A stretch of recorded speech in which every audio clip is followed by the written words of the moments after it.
The psychology trap making you lonely and you don't even know it. Mapping the individualism complex. You've been lied to about what makes you, you. Society sells this beautiful narrative about individuality. Be yourself, stand out from the crowd, express your unique identity. But here's the uncomfortable truth nobody's talking about. That obsession with being unique might be the very thing destroying your mental health and isolating you from genuine human connection. Welcome to the individualism complex, a strange and unusual psychological phenomena that's quietly epidemic in modern culture, yet barely anyone recognizes they're trapped in it. We're living in this bizarre contradiction where psychology tells us that human behavior is fundamentally social, that we're wired for connection and community, yet our culture screams at us to be different, to reject conformity at all costs, to build an identity so unique that nobody else could possibly understand us. And the result? Millions of people suffering from this psychological trap where their desperate need to be special has become a prison. This isn't just some abstract theory. This is affecting your relationships right now, your career decisions, your ability to feel satisfied with your life. Because here's what research in weird psychology is revealing. When the pursuit of individuality becomes pathological, when it transforms from a healthy expression of self into an all-consuming complex, it doesn't make you more authentic or free. It makes you lonely, anxious, and perpetually dissatisfied because you're fighting a battle you can never win. The battle to be so unique that you transcend the fundamental human need to belong. Think about it for a second. When was the last time you made a decision purely because you wanted to, versus making a decision to prove you're not like everyone else? That's the individualism complex talking. It's this insidious pattern where your sense of self becomes entirely dependent on rejecting what's mainstream, opposing what's popular, and constantly performing uniqueness like it's a full-time job. Psychology researchers have identified this as a legitimate psychological phenomenon, though it flies under the radar because, ironically, nobody wants to admit they might be conforming to the pattern of non-conformity. The complex manifests in fascinating and disturbing ways. Extreme perfectionism, because your work has to be utterly unique and revolutionary. Resistance to authority not based on principles, but on the compulsive need to oppose. Social isolation, because nobody could possibly get you. And this gnawing emptiness, when you're not actively rebelling against something. What makes this particularly relevant to understanding human behavior is that it reveals how our brains can weaponize even positive traits. Individuality itself, healthy, necessary, beautiful. But like anything psychological, when it gets pushed to extremes, when it becomes the sole foundation of your identity, it transforms into something pathological. You start making life decisions not because they serve you, but because they're different. You reject opportunities for connection because accepting help feels like surrendering your independence. You set impossibly high standards because being just good at something means you're ordinary, and ordinary feels like death to someone trapped in this complex. Now here's where it gets really wild from a weird psychology perspective. The individualism complex is often invisible to the person suffering from it because it masquerades as strength. After all, aren't we supposed to be independent? Isn't self-reliance a virtue? Absolutely. But there's a massive difference between healthy autonomy and this pathological rejection of interdependence that characterizes the complex. Research in psychology shows that humans are fundamentally social creatures. Our brains literally developed their most sophisticated features specifically for navigating social relationships. We're not designed to be isolated islands of uniqueness. We're designed to be unique individuals within a supportive community. But the individualism complex flips this script, convincing you that needing others is weakness, that similarity with others diminishes you, that your value as a person is directly proportional to how different you can manage to be. I've seen this play out in countless lives. The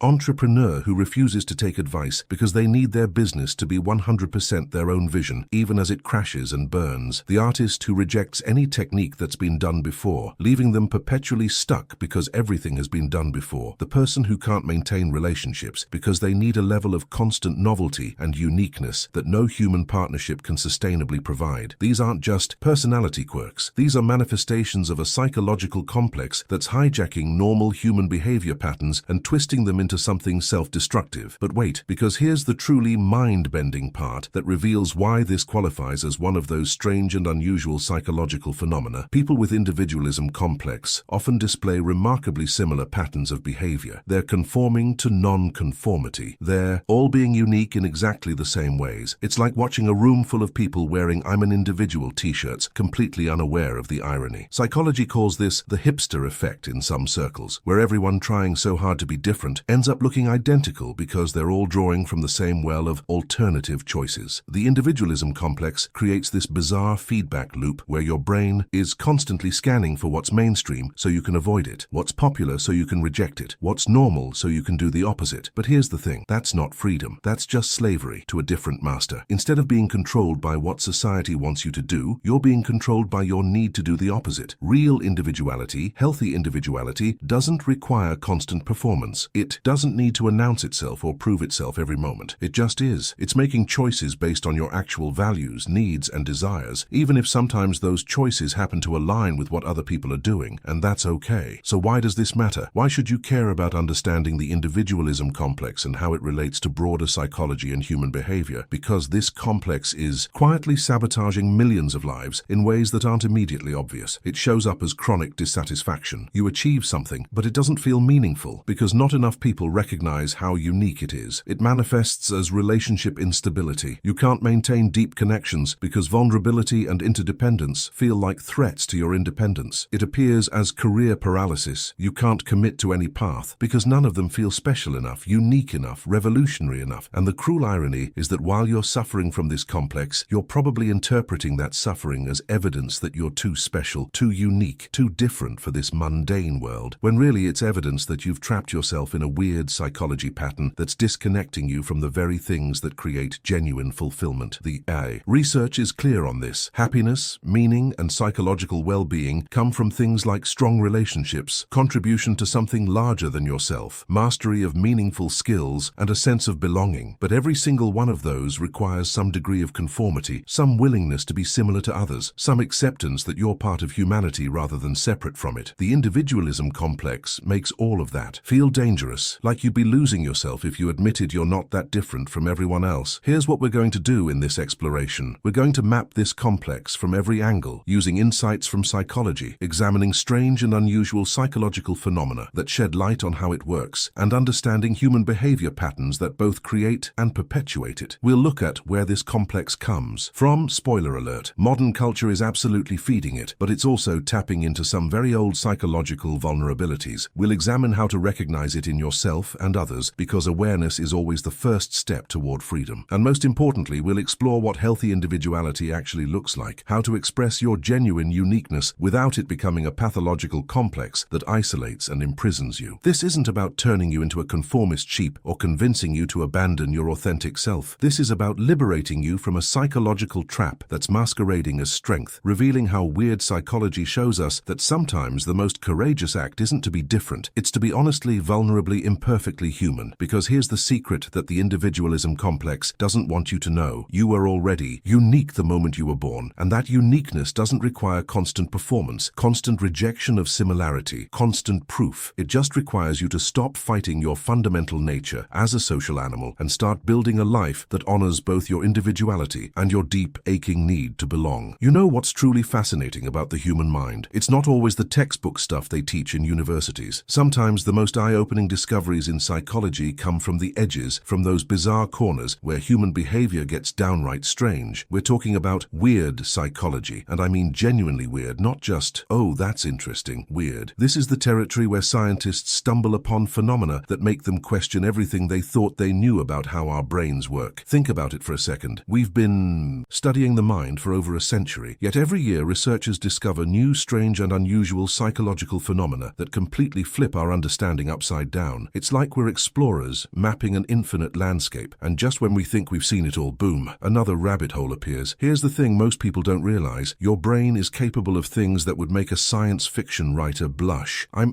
not talking about telekinesis or mind reading, but about real documented cases where psychology shows us that reality itself can bend inside someone's mind. Let me give you something concrete to chew on. Ever heard of Capgras delusion? This is where your brain convinces you, absolutely convinces you, that someone you love has been replaced by an identical imposter. Your spouse, your parent, your child, they look exactly the same, sound the same, but your mind screams that they're a fake. Now, this isn't just paranoia or trust issues we're dealing with here. This is your brain's wiring getting crossed in such a specific way that it creates this bizarrely consistent delusion. What makes this fall squarely into weird psychology territory is that these people can recognize faces perfectly fine. They know who the person should be, but the emotional recognition circuit has gone haywire. It's like your brain's fact checker and your heart's truth detector are reading from different scripts. And here's where it gets even weirder. Some patients with this condition will recognize their loved one's voice on the phone, but instead insist they're an imposter when seeing them face to face. The implications for understanding human behavior are staggering because it shows us that our sense of reality isn't this solid, dependable thing. It's a construction, and constructions can develop cracks. But wait, there's more to this rabbit hole. Weird psychology doesn't stop at individual delusions. There's this whole category of strange and unusual psychological phenomena called shared psychotic disorder, or folie à deux, where delusions actually spread from one person to another like a contagious idea virus. Imagine being so close to someone so emotionally entangled that you literally start sharing their distorted reality. Psychology researchers have documented cases where a dominant person with a psychotic disorder essentially infects a more submissive partner with their delusions. We're talking about couples who both believe they're being persecuted by the same imaginary conspiracy, siblings who share identical paranoid fantasies, even families where multiple members adopt the same bizarre belief system. This isn't just going along with someone's story. Brain scans and psychological assessments show these people genuinely believe the delusion as intensely as the original patient. What this tells us about human behavior is both beautiful and terrifying. Our minds are so deeply social, so hardwired for connection, that we can literally reshape our perception of reality to maintain that bond. It's like your brain decides that sharing someone's madness is preferable to losing them, so it rewrites what you perceive as true. Now, let's zoom out a bit and talk about psychology as a whole, because here's the truth they don't always tell you in introductory classes. This field is way messier, way more controversial, and way more fascinating than most people realize. When someone says psychology, what pops into your head? Freud's couch, rats in mazes, maybe some therapist nodding thoughtfully while you spill your guts. But the reality of psychology is that it's this massive, sprawling landscape of competing theories, contradictory findings, and paradigm-shifting discoveries that happen every single year. We're not just talking about understanding why your ex acted that way or why you procrastinate. We're talking about fundamentally questioning what makes us human, what consciousness even means, and whether free will is just an elaborate illusion our brains tell us. The thing is, human behavior is so complex, so layered with biology, culture, experience, and pure randomness that psychology sometimes feels less like a science and more like detective work in a case where the clues keep changing. And that's exactly what makes it so powerful, because when you really dive into psychology, you start seeing patterns everywhere in how people vote, how they fall in love, how they make terrible financial decisions, and yes, even in those strange and unusual psychological phenomena that seem impossible until you understand the mechanics behind them. Let me give you a concrete example that'll blow your mind about what psychology can reveal. There's this phenomenon called learned helplessness, discovered by psychologist Martin Seligman. He was studying dogs. Stay with me here. And he noticed that when dogs were exposed to inescapable electric shocks, something broke inside them. Later, when they were given the opportunity to escape similar shocks by simply jumping over a low barrier, they didn't even try. They just sat there and took it, even though escape was literally one jump away. Now here's where it gets real. Seligman realized this same pattern shows up in humans constantly. People who've experienced prolonged stress or trauma, abuse, poverty, repeated failures, sometimes develop this psychological state where they stop trying to change their situation. Even when change becomes possible, they've learned that their actions don't matter, so they stop acting. This isn't laziness or weakness. It's a fundamental rewiring of how their brain processes cause and effect. Understanding this aspect of psychology has revolutionized how we treat depression, how we approach education in disadvantaged communities, and how we help people escape abusive relationships. Think about someone you know who's stuck in a terrible job but won't look for another one, or someone in a toxic relationship who insists it is what it is. That's learned helplessness in action, and psychology gives us the tools to recognize it and, more importantly, to break that pattern. But psychology isn't just about problems and disorders. It's also about understanding the incredible, almost superhuman things the human mind can do when conditions are right. Ever heard of flow state? Psychologist Mihaly Csikszentmihalyi spent decades studying this phenomenon where people become so absorbed in an activity that time seems to disappear. Self-consciousness vanishes and performance shoots through the roof. Athletes call it being in the zone. Artists talk about inspiration taking over. Programmers describe coding for hours that feel like minutes. This is psychology, revealing something profound about human behavior. When challenge and skill are perfectly balanced, when distractions are eliminated, and when we're pursuing something intrinsically meaningful, our brains can achieve states of performance and satisfaction that seem almost transcendent. And here's the practical gold. Understanding the psychology of flow means you can engineer it into your life. If you're a writer, it means eliminating digital distractions, setting clear goals for each session, and choosing projects that stretch your abilities without overwhelming them. If you're learning guitar, it means practicing at the edge of your comfort zone. Not so easy, it's boring. Not so hard, it's frustrating. innovating. Companies like Google and 3M have built entire innovation programs around psychological principles of flow, giving employees dedicated time for passion projects because the research shows that's when breakthrough creativity happens. This is the power of psychology. It takes these intangible experiences we've all felt and gives us frameworks to understand them, replicate them, and harness them intentionally. So here's where things get really wild. When we dive into unusual psychological phenomena, we're entering territory that challenges everything you think you know about reality itself. We're not talking about mild quirks or interesting personality traits anymore. These are full-blown distortions of consciousness that make you question whether any of us are actually experiencing the real world or just our brain's best guess at what's out there. Psychology has catalogued dozens of these strange and unusual psychological phenomena, and each one is like a crack in the foundation of what we assume is normal human behavior. Take Alice in Wonderland syndrome, for example, and yes, that's its actual medical name. People with this condition experience their surroundings as completely distorted. Sounds become deafening or whisper quiet. Objects appear gigantic or microscopic. They lose all sense of accurate velocity, and even their own body feels wrong-sized. One moment your hand looks like it belongs to a giant, the next it's dull-sized. Imagine trying to navigate reality when the dimensions of everything around you are constantly shifting. Some patients describe it as being on an LSD trip without any of the euphoria, just pure disorienting confusion. What's fascinating from a weird psychology perspective is that this isn't caused by hallucinations. The brain is receiving visual information correctly, but the processing center that makes sense of size, distance, and proportion has gone haywire. But wait, because unusual psychological phenomena get even stranger when we look at something like alien hand syndrome. Picture this. One of your hands develops what appears to be its own personality and acts completely independently of your conscious control. We're not talking about a twitch or spasm. We're talking about your hand performing complex, purposeful actions that you didn't decide to do and can't stop. There are documented cases of people whose alien hand would undo what their other hand was doing, button up shirts they were trying to take off, or even attempt to harm them. One woman reported her alien hand trying to strangle her while her conscious mind screamed in horror. The implications for psychology here are profound because it suggests that consciousness isn't this unified, singular thing we experience it as. It's more like a coalition of brain regions that usually cooperate but can, under certain conditions, act independently. This phenomenon often occurs after brain surgery, where the connection between the two hemispheres is severed, revealing that each half of your brain might have its own intentions and desires. Think about that for a second. The you that you think of as yourself might actually be multiple agents pretending to be one person. When you make a decision, is it really unified you deciding, or is it just whichever brain region won the internal argument? This is human behavior at its most unsettling and fascinating. Then there's Cotard delusion, which might be the most existentially terrifying entry in the catalogue of strange and unusual psychological phenomena. People suffering from this condition, also called walking corpse syndrome, genuinely believe they are dead. Not metaphorically dead inside, not depressed to the point of numbness, but literally physically dead. Some believe they're decomposing, others that they no longer have organs, and some think they don't exist at all despite clear evidence that they're walking, talking, and interacting with the world. From a weird psychology standpoint, this represents the ultimate disconnect between consciousness and reality. These patients can see themselves moving, hear themselves speaking, feel sensations, yet their brain has constructed a narrative that overrides all sensory evidence to conclude, I am not alive. The level of social isolation and depression this causes is extreme. After all, if you believe you're already dead, what's the point of eating, socializing, or caring about anything? What makes this relevant to understanding psychology more broadly is that it demonstrates just how powerful our brain's interpretive framework is. Your experience of being alive isn't just passively receiving sensory data, it's your brain actively constructing a story about what that data means. And when that storytelling mechanism breaks down, even the most fundamental truth, I am alive, can be rewritten into something utterly false yet completely convincing. This is why studying these unusual psychological conditions isn't just academic curiosity, it's revealing the fundamental architecture of consciousness, showing us that reality as we experience it is far more fragile and constructed than we'd like to admit. So here's the real question. What are you going to do with all this knowledge? You've just spent time diving deep into the strange, uncomfortable, and absolutely fascinating territory of weird psychology, human behavior, and those strange and unusual psychological phenomena that reveal just how fragile and constructed our sense of reality really is. But knowledge without action is just entertainment, and I didn't take you through this journey just to entertain you. This is about transformation. This is about taking what you now understand about the individualism complex, about the bizarre ways our minds can malfunction, about the difference between healthy individuals individuality and pathological obsession with uniqueness and actually applying it to your life starting today. Think about it. How many decisions have you made recently that were driven not by genuine desire, but by the need to be different? How many relationships have you sabotaged because vulnerability felt like weakness? How many opportunities have you rejected because they weren't special enough? The individualism complex doesn't care about your happiness. It cares about feeding your ego's insatiable hunger for uniqueness, even if it destroys you in the process. So I'm asking you directly, are you ready to challenge that pattern? Are you ready to admit that maybe, just maybe, you don't need to be radically different to be valuable? That belonging doesn't diminish you, it completes you. Here's what I want you to do right now before this moment passes and you scroll on to the next thing. Identify one area of your life where the individualism complex has its claws in you. Is it your career? Are you paralyzed because no job feels special enough, unique enough, revolutionary enough? Is it your relationships? Are you keeping people at arm's length because true intimacy requires admitting you need someone and that feels like surrendering your independence? Is it your creative work? Are you stuck in endless perfectionism because being merely good means you're ordinary and ordinary feels like death? Whatever it is, name it, write it down, say it out loud, because psychology is absolutely clear on this. Awareness precedes change, always. You cannot fix what you refuse to see, and I guarantee you, if you're honest with yourself, you'll find at least one domain where you've been performing uniqueness like it's a job, where you've been making decisions based on how different they make you, rather than how much they genuinely serve your well-being. That's your starting point. That's where the real work begins. Not in some distant future when you've figured everything out, but right now in this messy, imperfect, beautifully ordinary present moment. Now let me hit you with something that might make you uncomfortable. What if the most courageous thing you could do is admit you're not that special? What if liberation doesn't come from being more unique, but from accepting that you're fundamentally human, with the same core needs as everyone else? Connection, purpose, growth, belonging. The individualism complex has sold you a lie that your value comes from being different. But here's the truth that strange and unusual psychological phenomena reveal. The most profound experiences of being human, love, meaning, transcendence, fulfillment, they all require some degree of surrender, some willingness to be similar to others, some acceptance that you're part of something larger than yourself. When you're constantly fighting to prove your uniqueness, you're cut off from those experiences. You're trading genuine fulfillment for the empty calories of ego validation. So I'm challenging you. What would it look like to pursue excellence without needing it to be revolutionary, to build relationships without requiring constant novelty, to contribute to your community without demanding recognition for how different your contribution is? That's not conformity, that's maturity. That's the difference between healthy individuality and the pathological complex that's been holding you hostage. Here's something practical you can implement immediately, something grounded in solid psychology research on human behavior. Practice collaborative vulnerability. Find one person you trust and share something you've been hiding because it feels too ordinary, too common, too not special enough. Maybe it's a struggle you're facing that tons of people face. Maybe it's a goal that feels mundane. Maybe it's a need for support that makes you feel dependent. Share it anyway. And here's the critical part. Notice what happens when you do. I'm willing to bet that instead of being diminished, instead of losing your identity, instead of becoming forgettable, you'll feel more connected, more seen, more authentically yourself than you have in months. Because real individuality, the kind that actually fulfills you, doesn't come from performing uniqueness. It comes from being so secure in who you are that you don't need to constantly prove it. It comes from expressing your genuine preferences, values, and quirks without needing them to be radically different from everyone else's. Think about the people you most admire. I guarantee their power doesn't come from desperate differentiation. It comes from authentic presence, from being fully themselves without apology or performance. Let me leave you with this. The concepts we've explored, weird psychology, the individualism complex, those strange and unusual psychological phenomena that show us how constructed our reality is. These aren't just interesting ideas to file away in your mental database. They're mirrors. They're showing you patterns in your own psychology that you might not have had language for before. And now that you have that language, now that you can see these patterns clearly, you have a choice. You can keep living in service to the individualism complex, keep making decisions designed to prove your uniqueness, keep isolating yourself in the prison of specialness, or you can choose something radically different. You can choose to be human, messy, imperfect, similar to others in some ways and unique in others, human. You can choose connection over differentiation. You can choose belonging over constant rebellion. You can choose genuine self-expression over performed uniqueness. That choice won't happen once. It'll happen 1,000 times, in 1,000 small moments. But each time you choose it, you're building a life that's sustainable, that's fulfilling, that's connected, and ironically, that's probably more authentically individual than anything you could manufacture through conscious differentiation. action. So here's my final challenge to you. Take action on this knowledge today, this week, this month. Don't let this just be another video you watched and forgot. The individualism complex thrives on inaction, on keeping you stuck in analysis and planning while never actually changing your behavior. Break that pattern. Do something uncomfortable that honors your social nature. Reach out for help. Join a community without needing to. Be the most unique member. Collaborate without requiring your contribution to be completely original. Read books that challenge your perspective. I'd recommend The Art of Loving by Erich Fromm for insights on healthy interdependence, or Radical Acceptance by Tara Brach for perspective on self-compassion without the performance of uniqueness. And honestly, ask yourself the hard questions. Am I making this choice because it genuinely serves me or because I need to feel different? Am I rejecting this opportunity because it's genuinely wrong for me or because it feels too ordinary? Am I keeping this person at a distance because we're incompatible or because intimacy threatens my sense of independence? Those questions will reveal where the complex has its hooks in you, and once you see it clearly, you can finally start to break free. If this resonated with you, if you recognized yourself in these patterns, if you're ready to explore more about psychology, human behavior, and those weird psychology concepts that reveal the truth about how your mind works, then subscribe to this channel and hit that notification bell, because we're just getting started on this journey of understanding the strange, uncomfortable, and absolutely essential truths about how your brain constructs your reality. There's so much more to explore. The psychology of cognitive biases that sabotage your decisions daily, the neuroscience of habit formation that explains why change feels so hard, the social psychology of conformity that shows you're way more influenced by others than you think. This channel is your guide to seeing through the illusions, breaking free from the complexes, and building a life based on genuine understanding rather than comfortable delusions. So don't just watch this and move on. Subscribe, engage, leave a comment telling me which aspect of the individualism complex hit hardest for you. Let's build a community of people who are brave enough to question their own psychology, humble enough to admit they don't have it all figured out, and committed enough to do the real work of transformation. I'll see you in the next video, where we'll dive even deeper into the fascinating, disturbing, and liberating world of how your mind really works. Weird psychology in action. Let me walk you through a real clinical case that perfectly illustrates just how bizarre weird psychology can get when we examine strange and unusual psychological phenomena in actual practice. There was this patient, let's call him Marcus, who developed what neurologists initially thought was a fairly straightforward case of stroke-related brain damage. But as his treatment progressed, something absolutely wild emerged that changed everything the medical team thought they understood about consciousness and human behavior. Marcus had suffered damage to a specific region in his right hemisphere, and the result wasn't paralysis or memory loss like you'd expect. Instead, he developed a condition called somatoparaphrenia, where he became absolutely convinced that his left arm didn't belong to him. We're not talking about numbness or lack of sensation. His arm functioned perfectly fine. He could feel everything, move it voluntarily, but his brain had constructed this ironclad narrative that the arm was someone else's. When doctors asked him whose arm it was, he'd say things like, "It's my brother's," or "It belongs to the person in the bed next to me," even when there was no one there. What makes this case so fascinating from a psychology perspective is that Marcus could simultaneously know intellectually that he only has two arms and that both should be his, while emotionally and perceptually being completely convinced otherwise. His rational mind and his experiential reality had completely divorced from each other, creating this cognitive dissonance that he resolved by constructing increasingly elaborate explanations for why this foreign arm was attached to his body. But here's where the clinical picture gets even weirder and reveals something profound about how our brains construct identity and ownership of our own bodies. The treatment team discovered that they could temporarily cure Marcus's delusion using something called caloric vestibular stimulation. Basically, they'd irrigate his left ear canal with cold water, which stimulates the vestibular system and somehow reboots certain neural pathways. For about 15-20 minutes after this procedure, Marcus would suddenly recognize his left arm as his own, express confusion about why he'd been saying it wasn't, and seem completely rational. Then, like clockwork, the effect would wear off and he'd revert to insisting the arm was foreign. What this reveals about weird psychology is absolutely mind-blowing. It shows that our sense of bodily ownership, something that feels so fundamental and unchangeable, is actually just another neural computation that can be disrupted and temporarily restored. Psychology researchers studying cases like Marcus's have concluded that consciousness isn't this monolithic, unified thing we experience it as. It's more like a constantly updated model that our brain constructs based on integrating information from dozens of specialized regions. When those regions can't communicate properly due to damage or dysfunction, the brain doesn't just stop working. It fills in the gaps with confabulation, fiction, with constructed narratives that feel absolutely true to the person experiencing them. Marcus wasn't lying or being difficult. From his subjective experience, that arm genuinely, undeniably did not belong to him, and all his elaborate explanations were his conscious mind trying to make sense of the distorted signals his damaged brain was sending. The long-term outcome of Marcus's case demonstrates something crucial about human behavior and neuroplasticity that gives us hope even in these extreme, strange and unusual psychological phenomena scenarios. Through intensive therapy that combined physical rehabilitation with cognitive behavioral techniques, Marcus gradually started to reintegrate ownership of his left arm. The therapeutic approach was fascinating. Instead of arguing with his delusion or trying to logic him out of it, therapists would work within his framework, asking him to help move this arm or take care of this arm, even though it's not yours. Over months of consistent practice, his brain slowly rebuilt the neural pathways connecting sensory input, motor control, and ownership recognition. It wasn't a linear process. Some days he'd wake up convinced the arm was his. Other days the delusion would be back in full force. But the trend was toward integration, toward his brain learning to process information correctly again. What this teaches us about weird psychology is that even when consciousness goes spectacularly wrong, even when fundamental aspects of self-perception get corrupted, the brain has remarkable capacity for healing and reorganization. It also reveals something profound about the nature of reality and perception. Everything you experience as obviously, undeniably true about yourself and the world around you is actually a constructed model that your brain is constantly building and updating. When that construction process breaks down, reality itself becomes negotiable, and the line between what's objectively true and what your brain tells you is true completely dissolves. If I may, I would like to offer recommended further readings for an even better understanding. If you're hungry to dive deeper into weird psychology and these strange and unusual psychological phenomena we've been exploring, let me point you toward 3 resources that will absolutely blow your mind and give you frameworks for understanding human behavior at levels most people never reach. First up, The Man Who Mistook His Wife for a Hat by Oliver Sacks. This isn't just a book, it's a masterclass in clinical neurology written with the narrative power of great fiction. Sacks was a neurologist who spent decades working with patients experiencing the kind of bizarre perceptual and cognitive disorders that reveal how constructed our reality is. Each chapter is a different case study. There's the music professor who literally couldn't recognize faces and tried to lift his wife's head onto his own head thinking it was his hat. There's the man who lost all sense of proprioception and had to visually guide every movement because he couldn't feel where his body was in space. There's the woman who lost her ability to perceive the left side of everything, not just visually but conceptually. What makes this book invaluable for understanding psychology is that Sacks doesn't just catalog symptoms, he explores what these conditions reveal about normal brain function. When you see what breaks when specific neural pathways are damaged, you understand what those pathways do when they're working correctly. The writing is accessible enough for anyone to enjoy, but the insights are profound enough to shift how you understand consciousness itself. Read this book and you'll never take your perception of reality for granted again. Second recommendation, Strangers to Ourselves, Discovering the Adaptive Unconscious by Timothy Wilson. While Sacks focuses on the weird extremes, Wilson explores something equally unsettling, the fact that most of your mental life happens completely outside your conscious awareness, and the stories you tell yourself about why you do things are mostly post hoc rationalizations. This book synthesizes decades of research in psychology showing that the conscious you that feels like it's in control is actually more like a press secretary, making up explanations for decisions that your unconscious mind already made. Wilson presents study after study demonstrating that people have almost no accurate insight into why they prefer certain things, why they made certain choices, or what actually influences their behavior. The implications for understanding human behavior are staggering because it means that introspection, looking inward to understand yourself, is far less reliable than we assume. The book isn't depressing or nihilistic though. Wilson shows how understanding this can actually improve your life because it helps you design better environments and habits rather than relying on willpower and self-analysis that don't actually work. For anyone fascinated by weird psychology, this book reveals that you don't need brain damage or rare disorders to experience profound disconnects between reality and perception. You're already living in that disconnect every single day. You just don't realize it. Third, and this one's a bit more academic, but absolutely worth the effort, the research paper The Weird Problem in Psychology by Joseph Henrich and colleagues, published in Behavioral and Brain Sciences. Weird here is an acronym: Western, educated, industrialized, rich, democratic. The paper's central argument is explosive and has fundamentally shifted how psychology understands human behavior. Almost all psychological research has been conducted on on weird populations, which represent maybe 12% of humanity. Yet we've been assuming those findings apply universally to all humans. Henrich and his team compile overwhelming evidence that weird people are psychological outliers. They're more individualistic, more analytical, less conformist, and perceive the world differently than the majority of humans across cultures and history. Things we thought were universal aspects of psychology, like how visual perception works, how people reason morally, how they understand fairness, turn out to be culturally specific in ways researchers never suspected. What this means for understanding strange and unusual psychological phenomena is that normal and abnormal are way more relative than we thought. Behaviors and perceptions that seem bizarre from a weird perspective might be completely normal in other cultural contexts. This paper will challenge your assumptions about what's universal in human nature versus what's cultural construction, and it'll make you realize that studying weird psychology isn't just about rare disorders, it's about questioning whether anything about how minds work is as fixed and universal as we assume. You can find this paper through Google Scholar, and while it's dense, it's genuinely one of those rare academic works that changes how you see everything.